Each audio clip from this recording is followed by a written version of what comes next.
অজান্তেই সব বুঝিয়ে দিচ্ছি, তবুও থামতে পারছিলাম না। আমি বারবার মনে করি সমাজের চোখ এড়ানো অসম্ভব, কিন্তু প্রতিদিনই আবার একই খেলায় জড়িয়ে পড়ি। এই খেলা কারো চোখে ধরা পড়ে না, তবে আমার ভেতরে দাউ দাউ করে আগুন জ্বলে ওঠে। আমি কখনো আয়নায় নিজের মুখ দেখি আর অবাক হই। এই আমি তো সেই সাধারণ গৃহবধূ, অথচ চোখের ভেতর লুকানো আগুন স্পষ্ট। আমি ভয় পাই কেউ চোখে চোখ রাখলে সব জেনে যাবে, তাই আমি সবার সাথে স্বাভাবিক আচরণ করি, শুধু নীরবেই টান বয়ে চলি। আমি জানি না এ পথ কোথায় শেষ হবে, আমি শুধু জানি আমি আর আগের মতো নেই। প্রতিটি দিন প্রতিটি রাত আমাকে নতুন করে তাড়িত করছে। আমি চাই না ও আমাকে ঘৃণা করুক, আমি চাই না ও দূরে চলে যাক, আমি চাই না সমাজ জেনে যাক। আমি শুধু চাই এই নীরবতার ভেতরেই আমরা বেঁচে থাকি। আমি জানি এটা কঠিন, কিন্তু আমি এই কষ্টকেই ভালোবেসে ফেলেছি। আমি মনে করি এই কষ্ট ছাড়া আমার বেঁচে থাকা অর্থহীন। আমি স্বপ্ন দেখি, আবার ভয়ও পাই। আমি হাসতে চাই, আবার কান্না থামাতে পারি না। আমি জানি এই এক অদ্ভুত যাত্রা, যেখানে শেষ নেই, শুধু পথই পথ। আমি সেই পথেই হেঁটে চলেছি। হয়তো একদিন সব ভেঙে পড়বে, তবে আজ আমি শুধু নীরবতার সঙ্গী হয়ে আছি। আমি নিজের ভেতরে প্রতিদিন নতুন আগুন আবিষ্কার করি, আর সেই আগুনে ধীরে ধীরে গলে যাই। আমি জানি আমার ভেতরে সেই অদ্ভুত টানটি কোনোদিন সহজে মিলিয়ে যাবে না। আমি বারবার নিজেকে স্মরণ করাই, সাকিব এখন বয়স্ক, ওর জীবনের পথে নিজের সিদ্ধান্ত নেওয়ার অধিকার আছে। সেই কথাগুলো কেবল তেমনি যুক্তিসঙ্গত শব্দ, কিন্তু হৃদয় তাদের মানে না। আমি সকালবেলা উঠে রান্নাঘর সামলে দেখি ওর ছায়া উঠোনে, কেবল ছায়ায় পুরনো স্মৃতির মতো আমার দিকে তাকায়। আমি ভান করি ব্যস্ত আছি, অথচ ভেতরে অচেনা শব্দ বেজে ওঠে, যেন কোনো সঙ্গীত বারবার ধীরে ধীরে কানে বাজে। ও যখন আমার কাছাকাছি আসে বই নিয়ে, আমি দুর্বলার মতো কাঁপি। আমি জানি এসব কথার ভুল ব্যাখ্যা হতে পারে, তাই মুখে বারবার বলি ইহা কেবল দায়িত্ব, ইহা কেবল যত্ন, কিন্তু অন্তরে অন্য গল্প করে। বিকেলের সেই ম্লান আলোয় আমরা দুজনে একসাথে চা খেয়ে বসি। ওর কথা শুনি, ও হাসে, আমিও হেসে ফেলি, কিন্তু হাসির ভেতরেও খাজ পড়ে, এক ধরনের অনাকাঙ্ক্ষিত তৃষ্ণা। এই তৃষ্ণা ওনাকে দুমড়ে মুচড়ে দেয়। রাতে শুয়ে আমি প্রার্থনা করি, আল্লাহ আমাকে সঠিক পথ দেখান। আমি আমার অন্তর বিব্রত করি, আমি ভাবি এটা পাপ কিনা।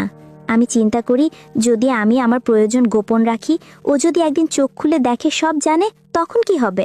সমাজ কি বলবে? আমি জেনেও থাকি যে সমাজের বিচার কঠোর। গ্রামীণ সমাজ ঝটপট রাধে গালিগুঞ্জন ছড়ায়। কাজে আমি নিজেকে বারবার সীমাবদ্ধ রাখি, কিন্তু সীমাবদ্ধ থাকার সাথে কাটা বাড়তে থাকে।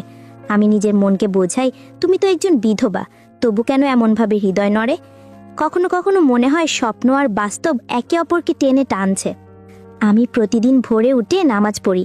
এই নামাজ আমাকে কিছুটা সান্ত্বনা দেয়, কিন্তু নামাজ শেষে কখনো ওর চিত্র এসে ধাক্কা দেয়। ওর চুলের গন্ধ মনে পড়ে, ওর মুঠোর শক্তি মনে পড়ে, ভেবে কেঁদে ফেলি আমি, লজ্জায় লুকিয়ে রাখি চোখ। সকালে বাজার থেকে ফিরলে ও বইয়ের পাতা উল্টাতে উল্টাতে আমাকে খুঁজে নেয়। ওর কথা শুনলে মনে হয় মনে কোনো দরজার খটখটানি হচ্ছে। আমি নিজেকে জিজ্ঞেস করি, কোথায় ভুল হয়েছিল?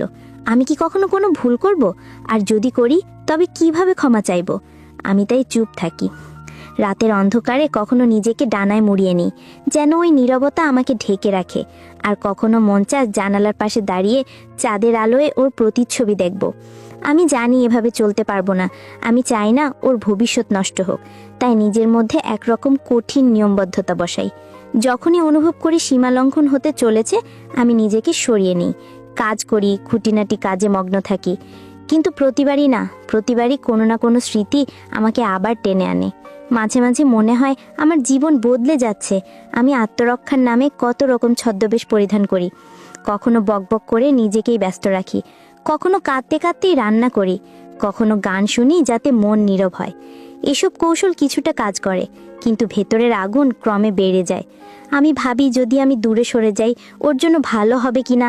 আমি জানি ওর পড়াশোনার ভার আমি থেকে দূরে থাকলেও কেউ নেবে, তবু আমার হৃদয় একাকিত্বে ভেঙে পড়ে। আমি নিজেকেই ভোতা করার চেষ্টা করি, বলি সাবরিনা, দেখো বাইরে মানুষ আছে, তাদের সেবা করো না। নাতি নয়, প্রতিবেশীর অসুস্থ বয়স্ক দাদা আছেন, তাদের সাহায্যে মন লাগাও। তবু রাতে যখন ঘুম ভেঙে যায়, ওর স্মৃতি ফিরে আসে। কেবল স্মৃতি নয়, ওর উপস্থিতির অনুভূতি আমার ভেতরে ছড়িয়ে পড়ে। আমি কখনো চাই না কথা বলেন, কারণ কথায় সব যায় বলে মনে হয়, কথায় ভুল ব্যাখ্যা হতে পারে, তাই আমি নীরব থেকে যাই। আর নীরবতাই আমার ভরসা। আবার কখনো মনে হয় যদি ওর সাথে সব খোলাখুলি করে বলি, হয়তো ওর সদিচ্ছা বুঝতে পারবো, হয়তো ওরও ভিতরে কিছু আছে। কিন্তু আমি জানি এই রহস্য উন্মোচন করার দরকার হলে সেটা সবার সম্মুখে আলোড়ন তুলবে। আমি চাই না ওর পরিবার কষ্ট পায়, তাই আমার নীরবতা স্বেচ্ছায় নেওয়া শাস্তি। অনেক রাত আমি আয়নায় তর্মিক দেখি কতটা ভাঙা আমি, দেখি চোখে গভীর তৃষ্ণা। কোন পথে এগোবে জানি না, তবু আমি প্রতিদিন সকালে উঠে নতুন করে চেষ্টা করি। আমার জীবন এখন আগের মতো শান্ত নৈবরে থেকে গেছে না। প্রতিটি পদক্ষেপে আমি নিজের অতীতকে ভুলে থাকার চেষ্টা করি, আবারও ফিরে পেয়ে নিজেকে ধমকাই। আমি জানি এই লড়াইয়ে কোনো সুরাহা নেই, তবু প্রতিদিন সকালে সূর্য উঠলেই আমি নতুন সাহস নিয়ে কাজ শুরু করি। আর সেই কাজকর্মের মাঝেই মাঝে মাঝে পাই শান্তির টুকরো।